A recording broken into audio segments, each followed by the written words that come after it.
Assalamualaikum warahmatullahi wabarakatuh. Di sini saya akan menjawab pertanyaan pada tugas individu 2 mengenai proses inovasi pendidikan dengan nama Nafa Ismail Zulkifli dari kelas 6A dengan NPM 18 10 63 10 50 195. Untuk pertanyaan pertama, jelaskan pengertian tentang proses keputusan inovasi.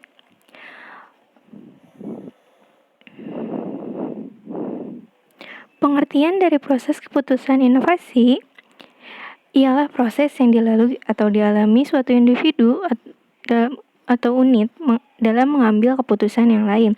Mulai dari pertama atau adanya inovasi, kemudian dilanjutkan dengan keputusan setuju terhadap atau tidaknya terhadap suatu inovasi tersebut, penetapan keputusan, penerimaan atau menolak inovasi, mengimplementasi inovasi, dan konfirmasi terhadap keputusan inovasi yang telah diambilnya. Dalam keputusan inovasi sendiri, ada 5 langkah atau tahapan yang dilakukan. Yang pertama adalah knowledge, yakni pengetahuan tentang inovasi. Yang kedua, bujukan atau imbauan. Yang ketiga, penetapan atau keputusan. Yang keempat, penerapan atau implementasi. Dan yang kelima, konfirmasi. Dan untuk soal kedua, apa saja faktor yang mempengaruhi suatu proses inovasi dalam pendidikan?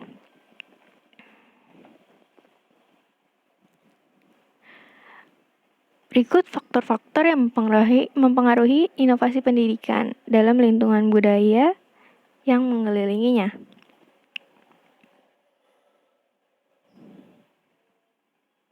Yang pertama, visi terhadap pendidikan, yang mencakup usaha dan tujuan tentang pendidikan dilandasi oleh pandangan hidup orang tua atau lembaga-lembaga penyelenggaraan pendidikan, masyarakat, dan bangsanya. Tujuan pendidikan diabadikan untuk kebahagiaan individu, keselamatan masyarakat, dan kepentingan negara. Yang kedua, ada faktor pertambahan penduduk.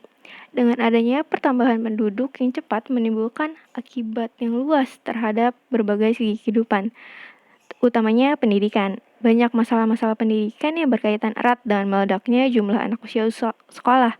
Adapun masalah-masalah yang berkaitan langsung dengan pendidikan tersebut, yakni kurangnya kesempatan belajar, masalah kualitas pendidikan, masalah relevansi, dan masalah efisiensi efektivitas. Dan yang ketiga ada faktor perkembangan ilmu pengetahuan. Dengan seiringnya dengan kemajuan zaman seperti sekarang ini, justru dengan adanya majunya perkembangan ilmu pengetahuan dan teknologi, tanggapan yang dilakukan dalam pendidikan terhadap perkembangan ilmu pengetahuan ialah dengan memasukkan penemuan dan teori ke dalam kurikulum sekolah. Dan yang terakhir, adanya tuntutan akan proses pendidikan yang relevan. Salah satu tuntutan diadakannya inovasi dalam pendidikan adalah adanya relevansi antara dunia pendidikan dan kebutuhan masyarakat atau dunia kerja.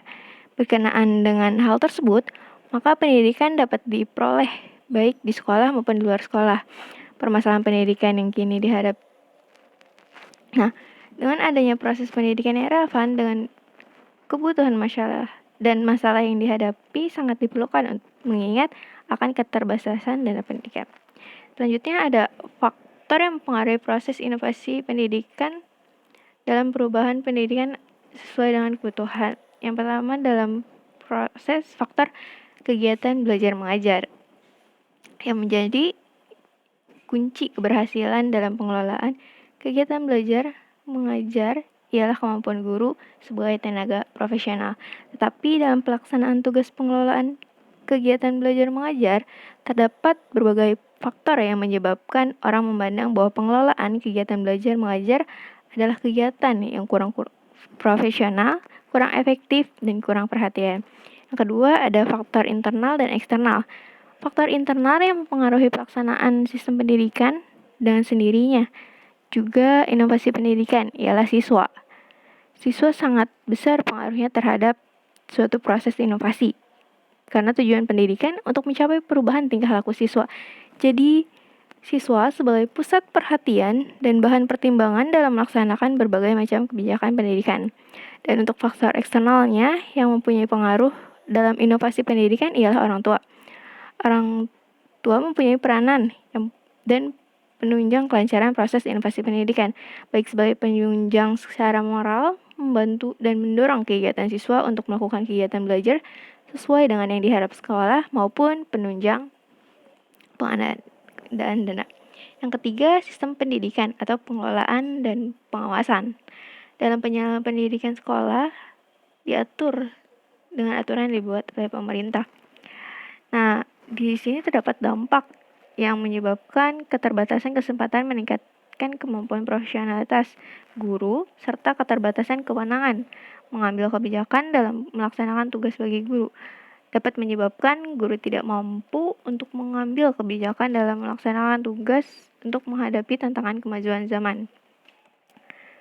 Selanjutnya, soal yang ketiga. Jelaskan mengapa dalam proses keputusan inovasi tidak dapat berlangsung seketika, tetapi harus membutuhkan jangka waktu yang panjang. Karena pada proses keputusan inovasi sendiri bukan merupakan suatu kegiatan yang dapat berlangsung secara seketika, tetapi merupakan serangkaian dari kegiatan yang berlangsung dalam jangka waktu tertentu, sehingga individu atau organisasi dapat menilai gagasan yang baru sebagai bahan pertimbangan untuk selanjutnya akan menolak atau menerima inovasi dan menerapkannya. Pengukuhan terhadap suatu keputusan ini sangat berkaitan dengan dimensi waktu. Paling tidak, dimensi waktu terlihat dalam proses pengambilan keputusan inovasi yang mencangkup langkah-langkahnya, yakni knowledge, persuasion, decision, implementation, dan confirmation. Selanjutnya, sebutkan dan jelaskan ciri pokok keputusan inovasi yang membedakan dengan keputusan lainnya.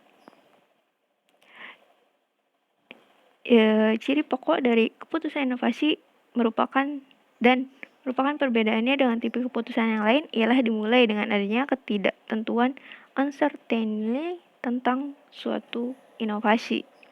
Misalnya, kita harus mengambil suatu keputusan antara menghadiri rapat atau bermain olahraga, maka kita sudah tahu apa yang dilakukan jika 12 olahraga. Begitu pula dengan yang dilakukan jika menghadiri rapat dan olahraga bukan merupakan hal yang baru. Pertimbangan dalam pengambilan keputusan mana yang paling menguntungkan sesuai kondisi saat itu.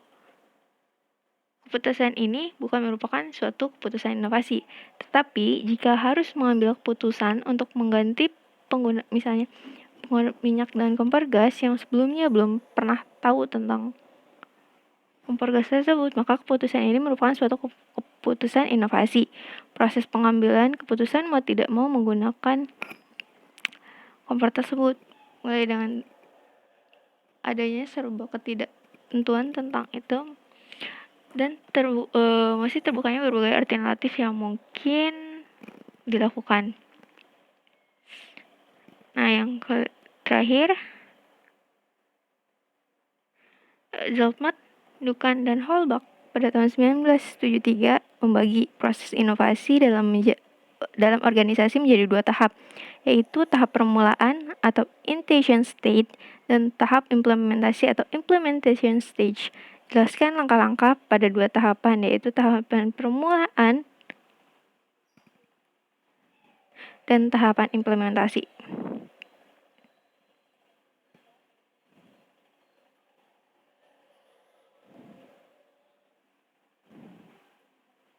Pada tahapan permulaan atau inisiasi terdapat 2 langkah, yakni langkah pengetahuan dan langkah kesadaran.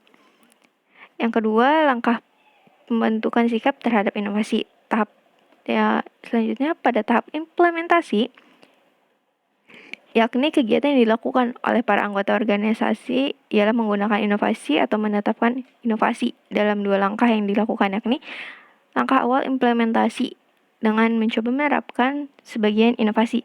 Misalnya, setelah dekan memutuskan bahwa suatu dosen harus membuat persiapan mengajar dengan modal satuan acara perkuliahan, maka awal penerapannya setiap dosen diwajibkan membuat satu mata kuliah dulu sebelum nanti akan berlaku untuk semua mata kuliah. Dan yang kedua, langkah lanjutan pembinaan, yakni jika pada penerapan awal telah berhasil, para anggota telah mengetahui dan memahami inovasi, serta memperoleh pengalaman dan menerapkannya, maka tinggal melanjutkannya menjaga kelangsungan.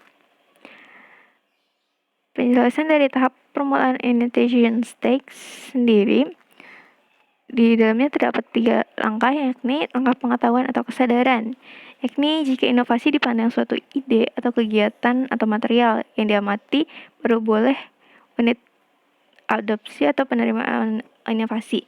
Maka tahu adanya inovasi menjadi masalah yang pokok. Sebelum inovasi dapat diterima, calon penerima harus menyadari bahwa adanya inovasi dan demikian adanya kesempatan untuk menggunakan inovasi dalam organisasi.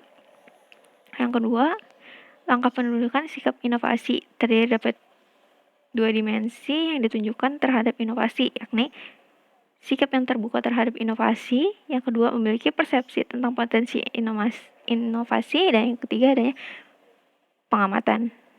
Dan yang langkah ketiganya yakni langkah pengambilan keputusan. Di sini segala informasi tentang potensi inovasi dievaluasi. Jika unit pengambil keputusan dalam organisasi menangkap bahwa inovasi itu memang dapat diterima dan ia senang untuk menerimanya, maka inovasi akan diterima dan diterapkan dalam organisasi. Sekian yang dapat saya sampaikan. Mohon maaf bila ada kekeliruan atau salah kata. Terima kasih. Wassalamualaikum warahmatullahi wabarakatuh.